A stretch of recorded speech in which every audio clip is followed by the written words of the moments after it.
ഒരുമാതിരിപ്പെട്ടവരുടെ ഒന്നും ശ്രദ്ധയിൽ അത് പെട്ടിട്ടില്ല. രാവിലെ എഴുന്നേറ്റ പാടെ അടുക്കളയിലേക്ക് ചെല്ലുന്നുണ്ട്. അവിടെ കോഫിയൊക്കെ എടുക്കുന്ന ആ തിരക്ക് നടന്നുകൊണ്ടിരിക്കുന്ന സമയത്ത് രേണു സുധിക്ക് ഒന്ന് തുപ്പണം. തുപ്പാൻ അവിടെ വാഷ് ബേസിൻ ഇല്ലല്ലോ. അതുകൊണ്ട് തന്നെ തൊട്ടടുത്ത് കാണുന്നത് വേസ്റ്റ് ബിൻ ആണ്. ആ വേസ്റ്റ് ബിന്നിലേക്ക് ആരും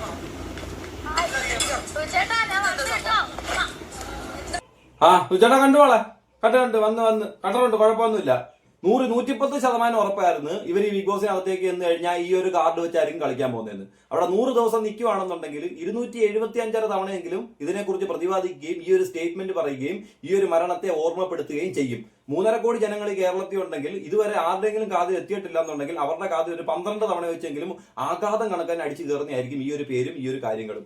ചേച്ചിയുടെ അവസാനം ആദ്യത്തെ ഇൻട്രോയിൽ തന്നെ നിങ്ങൾ കണ്ടല്ലോ, സൂചിച്ചേട്ടൻ പല സ്ഥലങ്ങളിൽ കൊണ്ടുപോയിക്കൊണ്ടിരുന്ന എന്റെ ബാഗാണ്, അല്ല സൂചിച്ചേട്ടന്റെ ബാഗാണ് ഞാൻ കൊണ്ടുപോകുന്നു എന്നുള്ളൊരു കാര്യം എനിക്ക് മനസ്സിലാവുന്നതെന്ന് വെച്ച് കഴിഞ്ഞാൽ കേരളത്തിലെ ആദ്യത്തെ ധീരയായിട്ടുള്ള വിധവയായിട്ടുള്ള സ്ത്രീ ആയിട്ട് ഈ ചേച്ചിയെ മിക്കവാറും എല്ലാവരും പരിഗണിക്കത്തുള്ളൂ. കാരണം ഇതുപോലൊരു ഭർത്താവ് മരിച്ചതിന് ശേഷം ഭർത്താവിനെ ഇത്രയും അധികം ഓർമ്മിക്കുന്ന, അല്ലെങ്കിൽ ഓരോ പോയിന്റിലും ഓരോ നിമിഷവും ഇതുപോലെ തന്നെ പല കാര്യങ്ങൾക്കിടയിലേക്ക് വലിച്ചിടുന്ന, അതിപ്പോ ചീത്തവിളി കിട്ടിയാൽ തന്നെ ആ ഒരു വ്യക്തിയുടെ പേരെടുത്ത് വലിച്ചിടുന്ന ഒരു ധീര വനിത വേറെ ആരും കാണത്തില്ല. കാരണം ആ ഒരു പെട്ടിയിലാണ് പാക്ക് ചെയ്തുകൊണ്ട് പോകുന്നത്. എനിക്ക് ഡൗട്ട് ഉണ്ട് ചേച്ചി, ഞാൻ ഇപ്പോൾ ഒരു കാര്യം പറയാം. മറ്റേ ബ്ലഡ് സ്റ്റെയിൻ പറ്റിയ പാൻറ് ഉടുപ്പൊക്കെ വീട്ടിലാണോ അതോ ആ പെട്ടിക്കകത്തൊക്കെ കൊണ്ടുപോയി കാണും, ഉറപ്പായിട്ട് കൊണ്ടുപോയി കാണും. കാരണം അത് നിങ്ങളുടെ ഒരു കാർഡാ, ഒരു വയൽ കാർഡ് പോലെ അത് നിങ്ങളുടെ ഒരു സാധനമാണ്. നിങ്ങൾ അതവിടെ പ്രയോഗിക്കും, നിങ്ങളവിടെ കാണിച്ചു കൊടുക്കും. നിങ്ങൾ ആഴ്ച ഒരു ദിവസം ആ ഉടുപ്പും തുണി എടുത്ത് വെച്ച് റിവ്യൂ ചെയ്യുന്ന വ്യക്തിയാണ് നിങ്ങൾ. കാരണം നിങ്ങളുടെ സപ്പോർട്ട് കുറയുന്ന സമയത്ത് നിങ്ങൾക്ക് പെട്ടെന്ന് ഈ ഉടുപ്പ് എടുത്ത് വെച്ച് റിവ്യൂ ചെയ്യണം. അതിന് വേണ്ടിയിട്ട് നിങ്ങൾ കൊണ്ടുപോയിട്ടുണ്ടായിരിക്കും. നിങ്ങൾ അടുത്ത കളി മിക്കവാറും എന്തായിരിക്കും, അവിടെ കൂടുതലധികം ആൾക്കാർ നിങ്ങളെ ഒറ്റപ്പെടുത്താനായിട്ട് നിങ്ങൾ ശ്രമിച്ചു ഒരുപാട് നെഗറ്റിവിറ്റികൾ നിങ്ങൾക്കെതിരെ വരാനായിട്ട് ശ്രമിക്കും. അങ്ങനെ കുറെ നെഗറ്റിവിറ്റി വരുമ്പോഴത്തേന് ചേച്ചി മിക്കവാറും രാത്രി ചെന്നിട്ട് ആ ഉടുപ്പും ഇതും എടുത്തിട്ട് ഇരുന്ന് കരയും. കയ്യിലുണ്ടെങ്കിൽ ചേച്ചി ഉറപ്പായിട്ട് എടുത്ത് കളയും. കാരണം ഞാനാ കഴിഞ്ഞ 3 മാസമായിട്ട് ചേച്ചിയുടെ മൂവ്മെന്റ്സ് എന്തൊക്കെയാണ് നോക്കിയിരിക്കുന്നത്. എനിക്ക് ഏകദേശം ചേച്ചി എന്തോന്ന് ഏകദേശം മനസ്സിലായിട്ടുണ്ട്. നിങ്ങൾ നോക്കിക്കോ, കയ്യിലുണ്ടെങ്കിൽ ചേച്ചി അത് എടുത്ത് വെച്ച് കരയും. പിന്നെ മറ്റേ ലക്ഷ്മി കൊണ്ടുവന്ന് സ്പ്രേ അല്ല കൊണ്ടോ ചേച്ചി, അവിടെ നിന്ന് ആൾക്കാർ നിങ്ങൾ തന്നെ പറയുന്നുണ്ട് അത് ദുർഗന്ധമാണെന്ന്. അതുകൊണ്ട് അവിടെ നിന്ന് വെച്ച് അടിക്കല്ലേ. ഒരു 10-20 പേരൊക്കെ ഉള്ളത്, അവർക്ക് മൂക്ക് കൊത്തി ഓടുന്ന അവസ്ഥയിലൊന്നും കണ്ടെത്തിക്കല്ലേ കേട്ടോ. അതുകൊണ്ട് ഞാൻ ആദ്യമേ ഒന്ന് വെച്ചിട്ടെടുത്ത് എല്ലാം കാര്യമായിട്ട് പറഞ്ഞു തന്നെ. പക്ഷെ എനിക്ക് സംശയം ഉണ്ടാകും, സ്പ്രേയും ഉടുപ്പും നിക്കറും ബ്ലഡ് സ്റ്റെയിനും ബാഗും എല്ലാം ഉറപ്പായിട്ടും കയ്യിലുണ്ട്, അതെല്ലാം കൊണ്ടുപോയിട്ടുണ്ടെന്ന്. ബിഗ് ബോസ് എന്തായാലും എല്ലാ തുണികളും ഇപ്പൊ കൊടുക്കാത്തതുകൊണ്ട് ചേച്ചിക്ക് ആദ്യം എടുത്ത് റിവ്യൂ ചെയ്യാൻ പറ്റത്തില്ല. പല ടാസ്കുകളൊക്കെ ചെയ്ത് മുന്നിലേക്ക് വന്നാൽ മാത്രമേ അത് കൊടുക്കത്തുള്ളൂ എന്ന് പറയുന്നു. പിന്നെ ബിഗ് ബോസിലെ ചേച്ചിയുടെ കളി എന്താണെന്ന് നമ്മൾ ചോദിക്കി കഴിഞ്ഞാലേ, ചേച്ചി പെട്ടെന്ന് ചേച്ചിയുടെ തനി സ്വഭാവം ഇന്ന് രാവിലെ അങ്ങ് പുറത്തിട്ടെന്നേ. ചേച്ചി വിചാരിച്ചില്ല ഈ പറയുന്ന 24/7 ക്യാമറയ്ക്ക് മുന്നിലാണ് ഞാൻ നിൽക്കുന്നത്. ഞാൻ എന്റെ വീട്ടിൽ രാവിലെ ഉറക്കം എഴുന്നിട്ട് ഇങ്ങനെ വന്ന് ഞെവറന്ന് വന്ന് നിന്നപ്പോഴത്തേക്കും എനിക്ക് പെട്ടെന്ന് എന്തോ ചെയ്യാൻ തോന്നി, ഞാനങ്ങ് ചെയ്ത് ആ ഒരു അവസ്ഥയിലേക്ക് ചേച്ചി ഞാൻ ചെയ്ത്. പക്ഷെ ബിഗ് ബോസിലുള്ള ആർക്കും അത് കാണാൻ സാധിച്ചിട്ടില്ല കേട്ടോ. അത് കുഴപ്പമില്ല, ലാലേട്ടൻ അത് എന്തായാലും പൊക്കിയെടുത്തോണ്ടെന്ന് പറയുക തന്നെ ചെയ്യും. ആ സംഭവം എന്തോ ഞാൻ വീഡിയോസ് ഒക്കെ ഇതിനകത്ത് വെക്കാം, ഒരു കുഴപ്പമില്ല. അപ്പൊ നമുക്ക് ആ സംഭവം എന്താണെന്ന് ഡീലായിട്ടും കണ്ടുവരാം. ബിഗ് ബോസിനകത്ത് കയറിയതിനു ശേഷം ഈ കൾച്ചർ ആദ്യമായി വെളിപ്പെട്ടു വന്നിരിക്കുന്നു. ഒരുമാതിരിപ്പെട്ടവരുടെ ഒന്നും ശ്രദ്ധയിൽ അത് പെട്ടിട്ടില്ല. രാവിലെ എഴുന്നേറ്റ പാടെ അടുക്കളയിലേക്ക് ചെല്ലുന്നുണ്ട്. അവിടെ കോഫിയൊക്കെ എടുക്കുന്ന ആ തിരക്ക് നടന്നുകൊണ്ടിരിക്കുന്ന സമയത്ത് രേണു സുധിക്ക് ഒന്ന് തുപ്പണം. തുപ്പാൻ അവിടെ വാഷ് ബേസിൻ ഇല്ലല്ലോ. അതുകൊണ്ട് തന്നെ തൊട്ടടുത്ത് കാണുന്നത് വേസ്റ്റ് ബിൻ ആണ്. ആ വേസ്റ്റ് ബിന്നിലേക്ക് ആരും കാണാതെ ഒരൊറ്റ തുപ്പൽ. അത് കണ്ടസ്റ്റൻസ് ആരും കണ്ടിട്ടില്ല. ഒട്ടുമിക്കവാറും ലൈവ് കണ്ട ആൾക്കാരും അത് ശ്രദ്ധിച്ചു കാണാൻ സാധ്യതയില്ല. പക്ഷെ ലാലേട്ടൻ അത് പൊക്കും.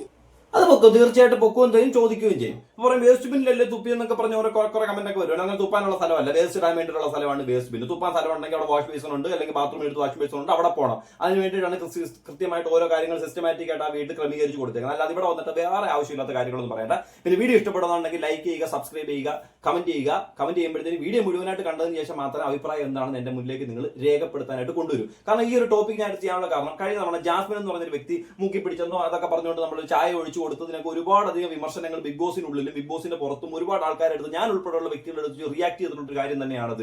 അപ്പൊ അത്തരത്തിലുള്ളൊരു കാര്യം കഴിഞ്ഞ വർഷം നമ്മൾ ചെയ്തിട്ടുണ്ടെങ്കിൽ അതിന് സമാനമായിട്ടുള്ള ഒരു പരിപാടിയാണ് ബിഗ് ബോസിനുള്ളിൽ ഇവിടെ നടന്നിരിക്കുന്നത്. ഒരു വൃത്തിയില്ലായ്മ എന്ന് പറയുന്ന ഒരു കണ്ടന്റുമായിട്ട് ബന്ധപ്പെട്ട സാധനം തന്നെ. അപ്പൊ അത് വരുമ്പോഴത്തേക്കും നമ്മൾ അതിനെപ്പറ്റി ഈ വീട്ടിൽ സംസാരിക്കുക തന്നെ, അതിനെപ്പറ്റി ഒരു ടോപ്പിക് എടുത്തിടും. ഇനിയിപ്പോ കാണാത്തവരാരെങ്കിലും ഒക്കെ ഉണ്ടെങ്കിൽ അതൊക്കെ എടുത്തു വെച്ച് കൃത്യമായിട്ട് കാണുക തന്നെ വേണം. കാരണം ഒരു വ്യക്തിയെ വിലയിരുത്തുമ്പോഴത്തേക്കും ആ വ്യക്തിയുടെ പൂർണ്ണ രൂപം എന്താണെന്ന് അറിഞ്ഞിട്ട് വേണം വിലയിരുത്താൻ.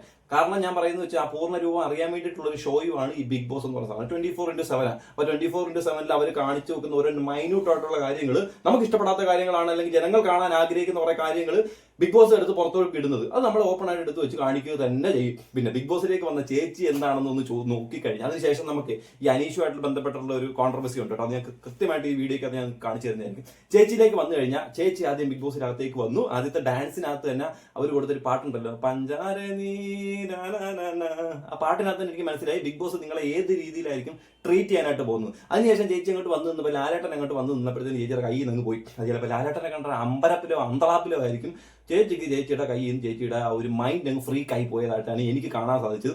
അതിനുശേഷം ബിഗ് ബോസിനകത്തേക്ക് കയറി വരുമ്പോഴാണ് സുചേട്ടാ ഞാൻ വന്ന് ഞാൻ വിചാരിച്ചു മറ്റേ ക്രിസ്ത്യാനോ റൊണാൾഡോ അതൊക്കെ അടിച്ചു വിടുമെന്ന് ഞാൻ വിചാരിച്ചു. പക്ഷെ എന്തോ അടിച്ചില്ല. ഇനി മിക്കവാറും അതൊക്കെ അടിക്കാനുള്ള ചാൻസ് വളരെ കൂടുതലായിരിക്കും. അത് സെൽഫ് കോൺഫിഡൻസ് പെട്ടെന്ന് ബിൽഡ് ചെയ്തെടുക്കാൻ വേണ്ടിയിട്ടാണ് ഇനിഷ്യലി പുള്ളിക്കാരി ആ ഒരു സംഭവം ചെയ്തത്. പക്ഷെ കമ്പാരിറ്റീവ്ലി ബിഗ് ബോസിനകത്ത് മണിക്കൂറുകൾ അങ്ങോട്ട് മാറി കഴിഞ്ഞപ്പോഴത്തേക്കിന് ചേച്ചി തണുത്തു. ഇനി അനീഷിലേക്ക് വന്നു കഴിഞ്ഞാൽ എന്റെ പൊന്നളിയ ഭയങ്കര വെറുപ്പിര്. കഴിഞ്ഞ സീസണിലെ രതീഷ് എന്ന് പറഞ്ഞ ഒരാളെ കണക്ക് കിടന്ന് വെറുപ്പിക്കല്. ഇയാൾക്ക് സ്ത്രീവിരോധമാണെന്നും പറഞ്ഞിട്ട് 24 മണിക്കൂർ സ്ത്രീകളെ കാണുമ്പോഴത്തേക്കിന് ഒരുമാരില്ല അനുവിന്റെ അടുത്ത് ഗ്ലാമർ ഇല്ല, സൗന്ദര്യമില്ല. അയ്യോ, അത് കാണുന്ന വ്യക്തികൾ ഭയങ്കരമായിട്ട് സന്തോഷം കിട്ടുന്ന കാര്യമാണെന്നാണ് നമ്മൾ വിചാരിച്ചിരിക്കുന്നത്. പുള്ളിയെ കുറിച്ച് പറയുമ്പോഴത്തേനെ പുള്ളിക്കാരൻ മൈജിയിലെ സ്റ്റാഫ് ആണെന്നൊക്കെ കുറെ അധികം കമന്റുകൾ ഹോട്ട്സ്റ്റാറിലും ഒക്കെ ഞാൻ കണ്ടിട്ടുണ്ട്. എന്തെങ്കിലും തെളിവുകളോ കാര്യങ്ങൾ അങ്ങനെ ഉണ്ടെങ്കിൽ, ഈ പറഞ്ഞ കാര്യങ്ങൾ സത്യമാണെന്നുണ്ടെങ്കിൽ നിങ്ങൾ ഒന്ന് എന്റെ വീഡിയോയുടെ താഴെ ഒന്നെടുത്ത് കമന്റ് ഇടണം. നമുക്ക് നോക്കാമല്ലോ പറഞ്ഞ കാര്യങ്ങളൊക്കെ സത്യസന്ധമായിട്ടുള്ള കാര്യമാണോ എന്നുള്ളൊരു കാര്യം. കാരണം അങ്ങനെയാണ് ബിഗ് ബോസിലൊക്കെ എത്തിയെന്നൊക്കെ പറയുന്നുണ്ട്. ഞാൻ ഹോട്ട്സ്റ്റാറിനകത്ത് കുറെ കമന്റ് ഇടും. നിങ്ങൾക്ക് എന്തെങ്കിലും അറിയാമെങ്കിൽ നിങ്ങൾ എന്തായാലും വീഡിയോയുടെ താഴെ കമന്റ് ചെയ്ത് കേട്ടോ. അപ്പം പുള്ളിക്കാരൻ ഭയങ്കര വെറുപ്പീരെന്ന് വെച്ച് കഴിഞ്ഞാൽ എന്തോ ഒരു കോമണർ ലെവലിൽ നിന്നും, ഈ കോമണർ ഒരു പ്രത്യേക നമുക്ക് വെറുപ്പീരായിട്ട് തോന്നാനുള്ള കാരണം ഒന്നുമില്ല. ഈ കോമണർ എന്ന് പറയുന്ന വ്യക്തി എന്ന് പറഞ്ഞാൽ നമുക്ക് ഫേസ് വാല്യൂ ഇല്ലാത്തവരായിരിക്കുമല്ലോ. ഇപ്പം ഈ വെറുപ്പിക്കുന്ന ഒരു സംഭവം വേറൊരു വ്യക്തി, അതായത് ഫെമിലിയർ ആയിട്ട്, അതായത് മുഖം നമ്മളെ പോലുള്ള വ്യക്തികൾക്ക് ഫെമിലിയർ ആയിട്ടുള്ള ഒരു വ്യക്തിയാണ് അവിടെ വന്ന് വെറുപ്പിക്കൽ സ്റ്റേറ്റ്മെന്റുകളും വെറുപ്പിക്കൽ ആയിട്ടുള്ള ആറ്റിറ്റ്യൂഡുകളും കാണിക്കുന്നു എന്നുണ്ടെങ്കിൽ നമുക്ക് അദ്ദേഹം ചെയ്തിട്ടുള്ള ഏതെങ്കിലും നല്ല കാര്യങ്ങൾ അപ്പം നമ്മുടെ മനസ്സിൽ ഓർമ്മ വരികയും ആ നെഗറ്റിവിറ്റി കാര്യങ്ങൾ അപ്പം നമ്മുടെ മനസ്സിൽ നിന്ന് അവോയ്ഡ് ആയി പോവുകയും ചെയ്യും. അത് അങ്ങനെ തന്നെ ആയിരിക്കും. അത് ഈ ഫേസ് വാല്യൂ ഉള്ള വ്യക്തികളുടെ കാര്യം പറയാം. പക്ഷെ ഫേസ് വാല്യൂ ഇല്ലാത്തൊരു വ്യക്തി, ഇപ്പൊ ഞാൻ ചെന്നിട്ട് ബിഗ് ബോസ് ചെന്നിട്ട് ആദ്യമേ 2 ആട്ടും തൂപ്പൊക്കെ അങ്ങോട്ട് ചെയ്ത് കഴിഞ്ഞാൽ കാണുന്നവർക്ക് അങ്ങനെ തോന്നത്തുള്ളൂ, ഇവരെന്താണ് കാണിക്കുക, ഇറക്കിപ്പെടാ വീട്ടിൽ നിന്ന് ഇറക്കിപ്പെടാ, ഒരു ഗുണമില്ലാത്തവനെ വിളിച്ചോണ്ട് വന്ന എന്നാ നമ്മൾ പറയത്തുള്ളൂ. അതുകൊണ്ട് ഫേസ് വാല്യൂ ഇല്ലാത്തൊരു ആദ്യം ചെന്നിട്ട് ഈ ഒരു വെറുപ്പിക്കൽ സംഭവങ്ങൾ ഇറക്കി വിടുന്നതിനോട് എനിക്ക് വലിയ താല്പര്യമില്ല. ഭയങ്കര വെറുപ്പീരെന്ന് വെച്ച് കഴിഞ്ഞാൽ അവനൊരു ഒരു ഗേളിഷ് രീതിയിലുള്ള സംസാരങ്ങളും കാര്യങ്ങളും അതൊക്കെ കുഴപ്പമില്ല, അത് അവന്റെ പേഴ്സണൽ കാര്യങ്ങൾ. പക്ഷെ വെറുപ്പിക്കലിനോട് എനിക്ക് വലിയ അറ്റാച്ച്മെന്റ് തോന്നിയിട്ടില്ല കേട്ടോ. ഇനി അവൻ വരും ദിവസങ്ങളിൽ നല്ലതായിട്ട് കൊണ്ടുവരാനായിട്ട് വരുവാണെന്നുണ്ടെങ്കിൽ നമുക്ക് നല്ല കാര്യങ്ങൾ പറയാം. പക്ഷെ ഈ ഫേസ് വാല്യൂ ഇല്ലാത്തത് കൊണ്ട് നല്ലതായിട്ട് പറഞ്ഞിട്ടില്ല എന്നുണ്ടെങ്കിൽ ഉടനെ തന്നെ വീട്ടിൽ നിന്ന് അടിച്ച് പുറത്തിറക്കാനുള്ള ചാൻസസും വളരെ ഹൈ ആയിരിക്കും ഇങ്ങനെ ഒരു വ്യക്തിക്ക്, അതായത് കോമണറായിട്ട് വന്നതുകൊണ്ട്. പക്ഷെ ബിഗ് ബോസിനകത്തുള്ളവരുടെ ഭാഗ്യമെന്നോ ഭാഗ്യക്കേടുമെന്നോ നമുക്ക് പറയാം, ആ ഒരു വ്യക്തി ബിഗ് ബോസിനകത്ത് ക്യാപ്റ്റനായി മാറിയിരിക്കുകയാണ്. അതിനി എങ്ങനെയാണെന്ന് ഞാൻ നിങ്ങൾക്ക് മുന്നിലേക്ക് ഒന്ന് കാണിച്ചു തരാം. Big boss Malayalam season 7 live അപ്ഡേറ്റിലേക്കാണ് പോകുന്നത്. ലൈവില് വളരെ വലിയൊരു ട്വിസ്റ്റ് നടന്നിരിക്കുകയാണ്. ഈ സീസണിൽ ആദ്യത്തെ ക്യാപ്റ്റനായിട്ട് മാറിയിരിക്കുന്നത് നമ്മുടെ അനീഷാണ്. എങ്ങനെയാണ് അനീഷ് ക്യാപ്റ്റനായി മാറിയത്? വീട്ടുകാർക്ക് തന്നെ മനസ്സിലാവുന്നില്ല. ബിഗ് ബോസ് ഒരു ടാസ്ക് കൊടുത്തിട്ട് ഇവരെടുത്ത് മുഖത്ത് മറ്റേ ഫോം തേക്കാനായിട്ടുള്ള ഒരു ടാസ്ക് ആയിരുന്നു. ആ ടാസ്ക് നിങ്ങൾക്ക് ക്യാപ്റ്റനാകാൻ താല്പര്യമില്ലാത്ത ആള് എന്ന അർത്ഥത്തിലാണ് അവരവിടെ വായിക്കുന്നതും മനസ്സിലാക്കുന്നതും. പക്ഷെ ടാസ്കില് ഇവർ മനസ്സിലാക്കിയതിൽ വന്ന വീഴ്ച കാരണം എല്ലാവരും കൊണ്ടുവന്ന് അനീഷിന്റെ മുഖത്താണ് തേച്ചത്. പക്ഷെ ഇത് സീസൺ 7 ആണ്, 7ന്റെ പണി കിട്ടുന്ന ഒരു സീസൺ ആണെന്ന് ബിഗ് ബോസ് പിന്നീട് പറയുന്നുണ്ട്. ടാസ്ക് ആ രീതിയിൽ വേണം മനസ്സിലാക്കി എടുക്കേണ്ടത് എന്നും ബിഗ് ബോസ് പറയുന്നുണ്ട്. അങ്ങനെ ഏറ്റവും കൂടുതൽ ആളുകൾ മുഖത്ത് തേച്ചത് അനീഷിന്റെ മുഖത്താണ്. അതിനാൽ തന്നെ അനീഷ് ബിഗ് ബോസ് വീട്ടിലെ ക്യാപ്റ്റനായിട്ട് മാറുകയാണ്. കാരണം 7ന്റെ പണിയാണ് ബിഗ് ബോസ് കൊടുത്തുകൊണ്ടിരിക്കുന്നത്. സോ അവർക്ക് ഒട്ടും താല്പര്യമില്ലാത്ത ആളിനെയാണ് അവര് ക്യാപ്റ്റനായിട്ട് ഇപ്പോൾ അവർക്ക് കിട്ടിയിരിക്കുന്നത്. അവനും അത് തന്നെയാണ് വേണ്ടത്. അവന് ഈ പറയുന്ന ബാക്കിയുള്ള എല്ലാ കോണ്ടസ്റ്റന്റ്സിനും അടുത്തു നിന്നും ഒരു എതിർപ്പ് കിട്ടണമായിരുന്നു. അതിപ്പോ ഏകദേശം ഒരു 8 പേരും കണ്ട് എന്നെ മുഖത്ത് കയറ്റണം. അപ്പൊ ആ ഉദ്ദേശ കാര്യം അവൻ നടന്നെന്നാണ് വിചാരിക്കുന്നത്. പക്ഷെ നമുക്ക് ഈ ആൾക്കാരുടെ അടുത്തു നിന്ന് എതിർപ്പ് എടുത്തിട്ട് ഒറ്റപ്പെട്ട് നിൽക്കുന്ന ഒരു വ്യക്തിയിലേക്ക് സ്നേഹം എത്തണമെന്നുണ്ടെങ്കിൽ ആ ഒറ്റപ്പെട്ട് നിൽക്കുന്ന വ്യക്തിയിൽ അത്രയധികം ക്വാളിറ്റികൾ ഉണ്ട് എന്ന് കാണുന്ന വ്യക്തികൾക്ക് ഫീൽ ചെയ്യണം. എന്നാൽ മാത്രമേ ഈ ഓട്ടം എന്ന് പറയുന്ന സാധനം അങ്ങോട്ട് കൺവേർട്ട് ആവത്തുള്ളൂ. താങ്കൾ എല്ലാവരും ഒറ്റപ്പെടുത്തുകയാണെന്നുണ്ടെങ്കിലും താങ്കളുടെ സൈഡിൽ ഒരു പോസിറ്റീവ് സെൻസ് ആയിട്ടുള്ള കാര്യങ്ങൾ ജനങ്ങൾക്ക് അറിയാനോ കാണാനോ സാധിച്ചിട്ടില്ല എന്നുണ്ടെങ്കിൽ നിങ്ങൾ കാണിക്കുന്നത് വെറും കോമാളിത്തരമായിട്ടും റിങ്ങിനകത്ത് ജോക്കറായിട്ടും ഒക്കെ കാണുന്ന വ്യക്തികൾക്ക് ഫീൽ ചെയ്യത്തുള്ളൂ. കാണുന്ന വ്യക്തികൾക്ക് അങ്ങനെ തന്നെ ആയിരിക്കും. കാരണം ഇന്ന് ഒരു ഉച്ചയോട് കൂടി അവർക്ക് ഫുഡ് കൊടുത്തായിരുന്നു കഴിക്കാൻ. ഫുഡ് മറ്റേ റൂമിനകത്ത് ബെല്ലടിച്ച് നിന്ന് ഫുഡ് എടുത്തുകൊണ്ട് വന്ന് എല്ലാ ഡൈനിങ് ടേബിളിന്റെ ഫ്രണ്ട് വെച്ചപ്പോഴത്തേക്കും എല്ലാവരും ഫുഡ് തുറന്നപ്പോഴേ 2-3 നേരമൊക്കെ എടുത്ത് കഴിക്കാനാണ് ശ്രമം. ഉടനെ ഇയാൾ കഴിക്കല്ലേ, അങ്ങനെ കഴിക്കില്ല, അതാ ബിഗ് ബോസിനകത്തുള്ള മുത്തച്ഛനല്ലേ, ആരും കഴിക്കല്ലേ, അങ്ങനെ എടുക്കല്ലേ കേട്ടോ, അങ്ങനെ നിങ്ങൾ തൊടാൻ നിൽക്കല്ലേ, ബിഗ് ബോസ് പറയണം. ബിഗ് ബോസ് പറയണമെങ്കിൽ ബിഗ് ബോസ് ആദ്യമേ അങ്ങ് പറയുമല്ലോ, ഇത് കഴിക്കാൻ എടുത്തുകൊണ്ട് വെച്ച് ബെല്ലടിച്ചതല്ലേ, പിന്നെ കിടന്നുകൊണ്ട് ഇത്രയും വലിയ താളം ഇടുന്ന എന്തിനാന്ന് എനിക്ക് മനസ്സിലാവുന്നില്ല കേട്ടോ. എന്നിട്ട് ഓടി ചെന്നിട്ട് ക്യാമറയുടെ മുന്നിൽ ചെന്നിട്ട് 2-3 വട്ടം ചോദിക്കുക, ബിഗ് ബോസ് ഈ ഫുഡ് കൊണ്ടുവന്ന് ഇവരെ എടുക്കുന്നു, ഇവർ തുറക്കുന്നു, എന്ത് വേണം ബിഗ് ബോസ്? ബിഗ് ബോസ് അവിടെ നിന്ന് പറഞ്ഞു വിട്ട പിയൂണിനെ പറഞ്ഞു വിട്ടത്, ബിഗ് ബോസ് വിട്ട പിയൂൺ അനീഷ്, അങ്ങനെ വല്ല ആണോ? ബിഗ് ബോസ് പറയാതെ അത് ക്യാമറയുടെ മുന്നിൽ 10 വട്ടം ചോദിക്കും. അപ്പൊ നമ്മുടെ പാട്ടുകാരുണ്ടല്ലോ, മറ്റേ അക്ബർ ഖാൻ ചോദിക്കുകയാണ്, എന്താ ബിഗ് ബോസ് പറയുവാണെന്നുണ്ടെങ്കിൽ ക്യാമറ ഇങ്ങനെ കുലുങ്ങുമോ, കഴിച്ചോന്ന്. അങ്ങനെ വരെ എത്തിത്തുപ്പ് കേൾക്കുന്നുണ്ട്. അങ്ങനെ വരെ എത്തിത്തുപ്പ് നല്ല രീതിയിൽ കേട്ടോണ്ടിരിക്കുക കളിയെ.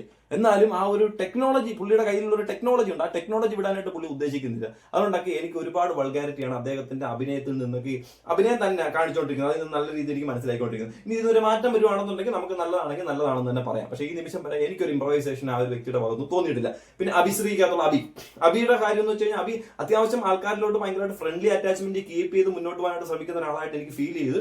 പക്ഷെ എനിക്ക് എന്തൊക്കെ പ്രതീക്ഷ ആ ഒരു വ്യക്തിയിലുണ്ട്, അത് മുന്നോട്ട് അതുപോലെ തന്നെ നല്ല രീതിയിൽ വരട്ടെ നോക്കാം. നമ്മുടെ ഈ പാട്ടുകാരൻ അക്ബർ ഖാന് ഒരു ചെറിയൊരു ലേഡീസിന്റെ അടുത്ത് ചെറിയൊരു അട്രാക്ഷൻ ഒക്കെ ഉണ്ട്. ആ ഒരു രീതിയിലൊക്കെയാണ് മൂവ്മെന്റ്സ് ഒക്കെ പോയിക്കൊണ്ടിരിക്കുന്നത്. വരും ദിവസങ്ങളെ അറിയാം. കാരണം അദ്ദേഹത്തിന്റെ കയ്യിൽ നല്ലൊരു ആയുധമുണ്ട്. എന്തുവാ? അതല്ല പാട്ട്. അയ്യോ, ആ പാട്ടുണ്ടല്ലോ, ആ പാട്ട് വെച്ചിട്ട് മിക്കവാറും പുള്ളി ഒരു കളിക്കും അവിടെ. കാരണം അവിടെ കൊള്ളാം കേട്ടോ. ഒരു സൈഡിൽ നിന്ന് നോക്കിയാൽ ബിഗ് ബോസിന്റെ ഈ സീസൺ കൊള്ളാം. ചില ചരിഞ്ഞ് നോക്കിയാൽ എനിക്ക് അത്ര ഇഷ്ടപ്പെട്ടിട്ടില്ല. എന്നാലും ഈ സൈഡിൽ നിന്നൊക്കെ നോക്കുമ്പോഴത്തേന് കൊള്ളാം. വരും ദിവസങ്ങളിൽ ഇപ്പോഴേ ഞാൻ പ്രതീക്ഷിക്കുന്ന ആൾക്കാരൊന്നും ഇപ്പോഴേ അവിടുന്ന് ഔട്ടാവില്ലേ എന്നൊരു പ്രതീക്ഷ മാത്രമേ എനിക്കുള്ളൂ. കാരണം ബിഗ് ബോസ് കാണുന്നതിന് കളിയോ കൊള്ളത്തില്ല, ഇവന്മാരോ ബോറാണെങ്കിലും എന്തെങ്കിലുമൊക്കെ വേണ്ടേ ആ ബിഗ് ബോസ് നമുക്ക് കാണാനായിട്ട്. അതുകൊണ്ട് പറഞ്ഞു പോയതാണേ. പോട്ടെ, നിങ്ങൾ വിചാരിക്കും നീ എങ്ങാണോ ബിഗ് ബോസിൽ പോയി എന്ത് ചെയ്യും ഇതൊക്കെ പറഞ്ഞു. ഞാൻ എപ്പോഴും ആലോചിക്കും കേട്ടോ, ഞാൻ ഇതിൽ ഇങ്ങനെ റിവ്യൂ ചെയ്തിട്ട് അട്ടകാലത്തിനെങ്ങാണം നമുക്കെങ്ങാണം കൊടുത്തു കിട്ടിക്കഴിഞ്ഞാൽ ഒന്ന് ആലോചിച്ച് നോക്കും. ഞാൻ അവിടെ ചെല്ലുമ്പോൾ നിങ്ങളെല്ലാം കൂടെ എന്നെ എടുത്തിട്ട് പൊങ്കാല ഇടത്തില്ലേ, നീ ഈ മാങ്ങാത്തൊലി അറിഞ്ഞൂടാത്ത നീയാണ് ഇത്രയും നേരം ഇടുന്ന് ബിഗ് ബോസിനെ കുറിച്ച് ആധികാരികമായിട്ട് സംസാരിച്ചതെന്ന്. ആ അവസ്ഥയൊന്നും ആലോചിച്ച് നോക്കുക. തിരിച്ചു വരുന്ന വഴിക്ക് വല്ല പാണ്ടിലോറിയുടെ ഇടയിൽ കയറുന്നതായിരിക്കും നല്ലത്. കാരണം അങ്ങനെയൊന്നും പറയില്ലല്ലേ, സോറി ദൈവമേ. അതൊക്കെ മറന്നേക്കണേ. അപ്പം ആ അവസ്ഥയിലേക്ക് എത്താം. പോട്ടെ, നമുക്ക് അതിലേക്ക് പോകുന്നില്ല. ഇനി ഈ ആൾക്കാർക്ക് ഇഷ്ടപ്പെടാത്ത രണ്ടാമത്തെ ക്യാരക്ടറായിട്ട് അവർ തിരഞ്ഞെടുത്തായിരുന്നു രണാസുന ചേച്ചിയാ. ആ രണാസുന ചേച്ചി, പക്ഷേ ഈ രണാസുന ചേച്ചിയുടെ അടുത്തോട്ട് ഇവർ കൊണ്ട് ഇത് തേക്കേണ്ട ഒരു ആവശ്യം എനിക്ക് ഇപ്പൊ തോന്നിയിട്ടില്ലായിരുന്നു കേട്ടോ. കാരണം ഇവർ കാണാത്ത പല കാര്യങ്ങളും ആയിരുന്നു ചേച്ചിയുടെ കാണിച്ചു കൂട്ടിയത്. പക്ഷേ ചേച്ചിയുടെ അടുത്തോട്ട് ആദ്യമേ അങ്ങനെ കൊണ്ട് എത്തിക്കുമ്പോഴത്തേന് ചേച്ചി അവിടെ ഒരു കളി കളിക്കാൻ ചാൻസ് വളരെ കൂടുതൽ. ചേച്ചി ഇപ്പൊ നനഞ്ഞ പടക്കമാണെങ്കിൽ ഇരിക്കുന്നുണ്ട്, ചേച്ചി വലുതായിട്ട് കളിച്ചിട്ടില്ല. പിന്നെ ഈ അവസാനമായിട്ട് നമ്മുടെ അപ്പാനി ശരത്ത്, പുള്ളി അവിടെ ഉണ്ടോ അതിനകത്ത് ബിഗ് ബോസിനകത്ത്? എനിക്കൊരു ചോദ്യമുണ്ട് ബിഗ് ബോസിനോട്. ബിഗ് ബോസ് നിങ്ങൾ ക്യാമറ ആംഗിൾ സെറ്റ് ചെയ്തല്ലോ, ആ 24x7 ക്യാമറ വെച്ചപ്പോഴത്തേന് അവിടെയുള്ള ഈച്ച് ആൻഡ് എവറി കോർണർ നിങ്ങൾക്ക് കാണാൻ പാകത്തിലാണോ നിങ്ങൾ ചെയ്തിട്ടുള്ളത്? എനിക്ക് വലിയ ഡൗട്ടുണ്ട്. കാരണം അപ്പാനി ശരത്ത് എന്ന് പറയുന്ന ഒരു വ്യക്തി ആ ബിഗ് ബോസിലേക്ക് കയറുന്നത് ഞാൻ കണ്ടായിരുന്നു. ഇതുവരെ കാണുന്നില്ല. അവിടെ വിളിച്ചോണ്ട് വല്ലതും പോയാ, വല്ല മെഡിക്കൽ എമർജൻസിക്ക് വല്ലതും കൊണ്ടുപോയാ, അങ്ങനെ വല്ലതും ആക്കിയോ? പുള്ളി അവിടെ ഉണ്ടെന്ന് ഞാൻ ആദ്യം ഒരു പേര് കേട്ടായിരുന്നു. പിന്നെ ഇങ്ങനെ കയറി പോകുന്നത് കണ്ട് ഡാൻസും കണ്ടായിരുന്നു, കറുത്ത കോട്ടൊക്കെ ഇട്ടിട്ടുള്ള. പിന്നെ കാണുന്നില്ല. അവിടെ ഉണ്ടെങ്കിൽ ഇടയ്ക്കൊന്ന് കൈയെങ്കിലും പൊക്കാണെന്ന് ബിഗ് ബോസ് ഒന്ന് വിളിച്ചു പറഞ്ഞേ, അപ്പാനി ഒന്ന് കൈ വെക്കൂ എന്ന് പറഞ്ഞാൽ മതി. പറഞ്ഞാൽ ഓക്കെ, മനസ്സിലായി. ഇടയ്ക്ക് ശരി കണ്ടിയാ, ഇടയ്ക്ക് ഡൈനിങ് ടേബിൾ എടുത്ത് കഴിക്കാൻ വന്നിരിക്കുന്നേ കണ്ടായിരുന്നു കേട്ടോ. അപ്പൊ അങ്ങനെയൊക്കെ ഇരിക്കുന്ന ആൾക്കാരുണ്ട്. നിങ്ങളൊന്ന് കുത്തിയെടുത്ത് വെളിയിലോട്ട് ഇറക്കി വിട്ട്. അപ്പാനി നല്ല പ്രതീക്ഷയുള്ള ഒരു വ്യക്തിയാണ് ഞാൻ. കാരണം അപ്പാനിയുടെ മറ്റേ സിനിമ കണ്ടിട്ടായിരിക്കും എനിക്ക് ആ പ്രതീക്ഷ തോന്നി. ഏത് മറ്റേ കാർത്തിയൊക്കെ ആയിട്ട് പന്നിക്കൂടത്തിലിടന്ന് വരുമല്ലോ, എന്തൊരു സിനിമയുടെ പേര്, ആ സിനിമ. അപ്പം അതുകൊണ്ട് അപ്പാനിയിൽ ഒരു ചെറിയ പ്രതീക്ഷ എനിക്ക് തോന്നുന്നുണ്ട്. ഇനി നമുക്ക് ചേച്ചിയുടെ കാര്യത്തിലേക്ക് വരാം. Big boss Malayalam season 7 live അപ്ഡേറ്റിലേക്ക് പോവാം. നമ്മുടെ രേണുവിന്റെ മുഖത്ത് വീണ്ടും ആ ഒരു ഷേവിംഗ് ഫോം വീണിരിക്കുകയാണ്. ഇത്തവണ നമ്മുടെ അപ്പാനി ശരത്താണ് പണി കൊടുത്തത്. വേറൊന്നുമല്ല, മൂപ്പര് വന്നിട്ട് രേണുവിന്റെ പേര് പറഞ്ഞു. അതായത് രേണു ക്യാപ്റ്റൻ ആകാൻ ഒട്ടും യോഗ്യതയില്ലാത്ത ആളാണ്. എന്നിട്ട് അദ്ദേഹം പറഞ്ഞ റീസൺ എന്ന് പറയുന്നത്, ഇന്നലെ നമ്മളെല്ലാവരും വന്നു കയറിയതേ ഉള്ളൂ, കുറെ പേര് ടയർഡൊക്കെയാണ്, പക്ഷെ എന്നാലും ടാസ്ക് കിട്ടുമ്പോൾ നമ്മൾ ടാസ്ക് കളിക്കണം. പക്ഷെ ഇന്നലെ ഒരു തരത്തിലും ടാസ്ക് കളിക്കാതെ മാറി നിൽക്കുകയാണ് രേണു ചെയ്തത് എന്നാണ് അപ്പാനി പറയുന്നത്. അദ്ദേഹത്തിന്റെ അഭിപ്രായമാണ്. അപ്പോൾ അദ്ദേഹം അത് പറഞ്ഞിട്ടാണ് രേണുവിന്റെ മുഖത്ത് ഫോം തേക്കുന്നത്. എന്നിട്ട് പറഞ്ഞത്, അങ്ങനത്തെ ഒരാള് ആദ്യത്തെ ക്യാപ്റ്റൻ ആവാൻ ഒരു തരത്തിലും യോഗ്യതയില്ല. അങ്ങനെ ഒരു സംഭവം തോന്നിയിട്ടുണ്ടെങ്കിൽ നമുക്ക് അതിനെ കുറ്റം പറയാനൊന്നും സാധിക്കത്തില്ല. അങ്ങനെ ഏകദേശം ഇപ്പോഴത്തെ ഒരു ലൈവും കഴിഞ്ഞ എപ്പിസോഡിൽ നമ്മുടെ രേണുചേച്ചി വന്നതിന്റെ ഭാഗമൊക്കെ നമ്മൾ നോക്കിക്കഴിഞ്ഞാൽ ഈ ഒരു അവലോകനത്തിലായിരിക്കും നമുക്ക് എത്തിപ്പെടാനായിട്ട് സാധിക്കുന്നത്. കാരണം എക്സ്പെഷ്യലി നമുക്ക് ഓപ്പൺ ചെയ്ത് ഏതെങ്കിലും ഒരു വ്യക്തിയുടെ പേര്, ആ ഒരു വ്യക്തിയുടെ ഗെയിം കൊള്ളാം, ആ ഒരു വ്യക്തി കളിക്കുന്നത് കൊള്ളാം എന്ന് പറയാൻ സാഹചര്യത്തിലുള്ള ടൈമും ആയിട്ടില്ല. അല്ലെങ്കിൽ അങ്ങനെ പറയാൻ പാകത്തിലുള്ള ഒരു വ്യക്തി അത്തരത്തിലൊരു കഴിവുണ്ട് എന്ന് കാണിച്ചുകൊണ്ട് നമുക്ക് മുന്നിലേക്ക് എടുത്ത് വന്നിട്ടതുമില്ല.